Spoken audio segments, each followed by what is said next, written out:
Ada pertanyaan yang masuk ke saya tentang dunia pendidikan di masa pandemi ini. Apa aja sih tantangannya dan bagaimana kita menyikapinya, baik dari sisi mahasiswanya itu sendiri atau pelajarnya atau gurunya, dosennya hingga ke orang tuanya. Ini sedikit tentang jawaban dari saya yang mewakili bagaimana visi saya tentang pendidikan di Indonesia di masa yang akan datang. Yuk kita simak di videonya.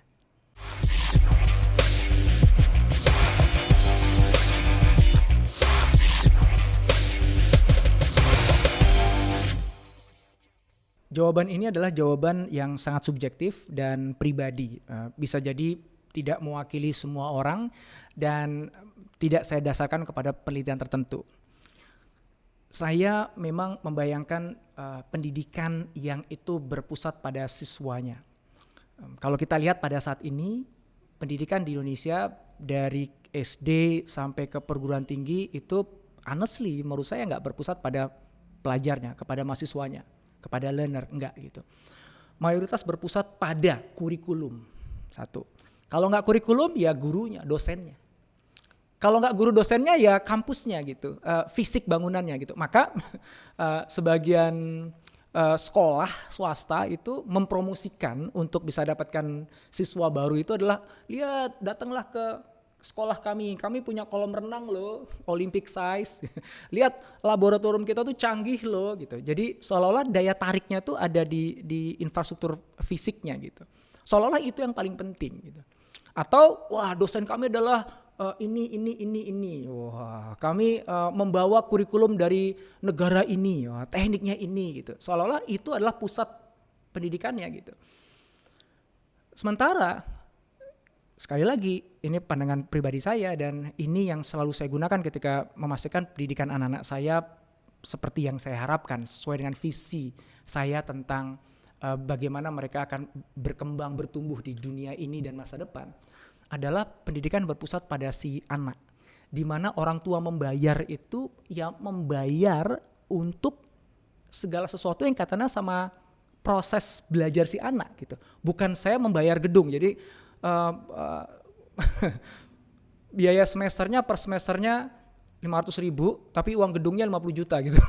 So bagi saya itu nggak masuk akal gitu.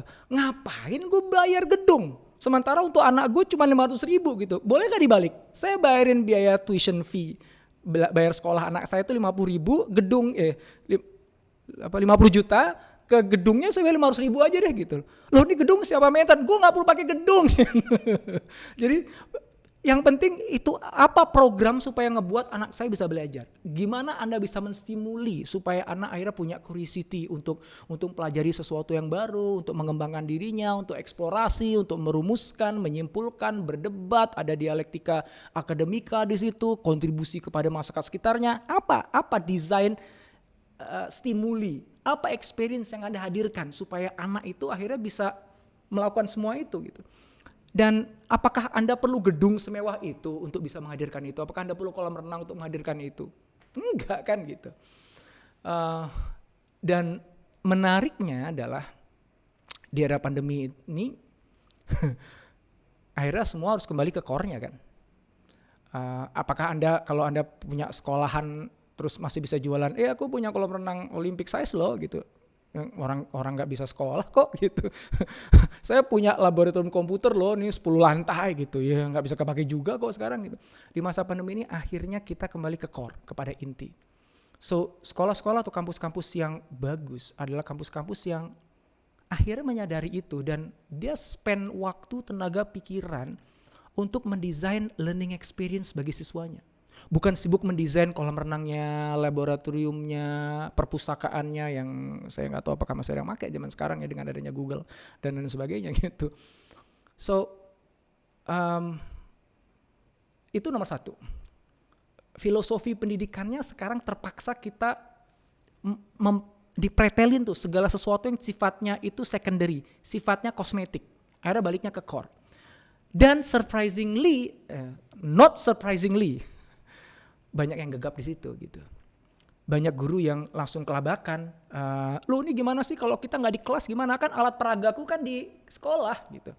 Loh gimana nih aku bisa membuat anakku bisa melakukan eksperimen? Kan alat eksperimennya di sekolah gitu. Gimana aku bisa memastikan mereka belajar? Kan aku kan nggak ngelihat mereka secara langsung, kalau di kelas kan enak gitu.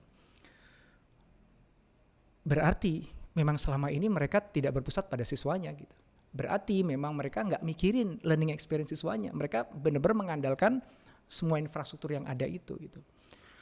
Nah, saya melihat beberapa sekolah itu sudah mulai bukan hanya punya kesadaran itu, tetapi benar-benar menemukan cara-cara kreatif untuk tetap membuat siswanya itu belajar di masa pandemi ini dengan baik, walaupun dengan segala keterbatasannya. Dan memang itu nggak mudah, tapi bisa ternyata. Maka simpelnya, menjawab pertanyaan yang saya udah lupa pertanyaannya apa tadi, adalah begini.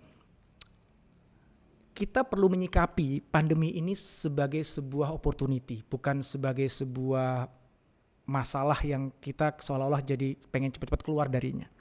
Opportunity untuk menyadari apa esensi dari pendidikan itu sendiri.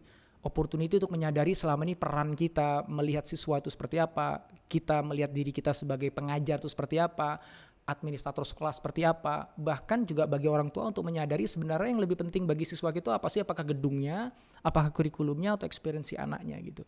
Dan ketika kita sudah mulai menyadari bahwa yang the most important untuk anak kita, untuk para mahasiswa, itu adalah learning experience-nya yang itu bisa memperkaya bukan cuma pengetahuan tapi pengalaman mereka dalam menyelesaikan masalah-masalah yang ada di sekitarnya.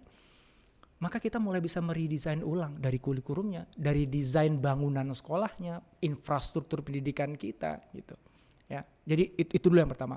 Yang kedua, memang nggak ada pilihan, guru-guru memang harus beradaptasi, dan saya tahu itu nggak mudah, apalagi kita ngomongin Indonesia. Sabang sampai Merauke itu nggak punya infrastruktur yang sama, level kesejahteraannya juga nggak sama, akses kepada teknologi juga nggak sama. Itu menimbulkan banyak masalah. Orang tua juga nggak memiliki satu pandangan yang sama gitu tentang bagaimana anak harusnya dididik, dan itu akan menimbulkan juga perbedaan yang mungkin bisa membuat clash lah.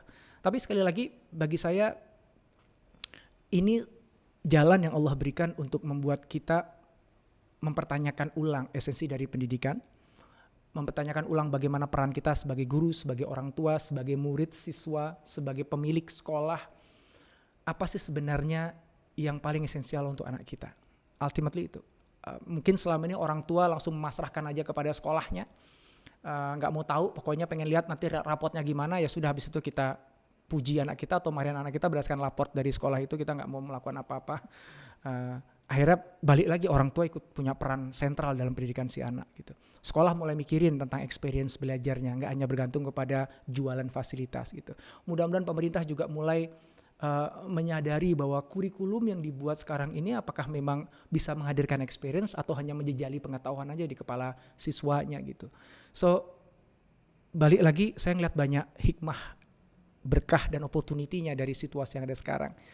Menyakitkan memang, gak mudah memang, susah memang, but I think it's for the best, it's for the better. Khususnya bagi Anda yang memang benar-benar ingin membuat anak-anak kita supaya bisa lebih siap untuk menciptakan masa depan yang lebih baik dibandingkan masa kini yang kita ciptakan dan kita berikan kepada mereka yang ternyata lebih banyak nggak bagus ya dibandingkan positifnya. So I hope anak-anak kita akan mampu melakukan pekerjaan lebih baik dibandingkan generasi kita, dan itu dimulai dari bagaimana kita mendesain ulang proses pendidikan mereka kembali kepada core-nya. Itu komentar panjang saya sekaligus curhat saya, mudah-mudahan manfaat. Dan saya senang banget kalau ada diskusi, silakan yuk tulis komen di bawah, apa pandangan Anda, apa masukan Anda, yuk kita lanjut di komen di bawah. Dan kalau Anda punya pertanyaan apapun kembali terkait bisnis, kehidupan, atau apapun yang menarik di antara keduanya, silahkan tuliskan juga di komen atau bisa DM saya, direct message saya. Insya Allah saya akan upayakan untuk bisa menjawabnya semaksimal mungkin di video-video berikutnya. Makasih, sampai jumpa lagi di video berikutnya. Jika Anda menemukan video ini bermanfaat, silahkan subscribe, like, dan jangan lupa untuk nyalakan notifikasinya.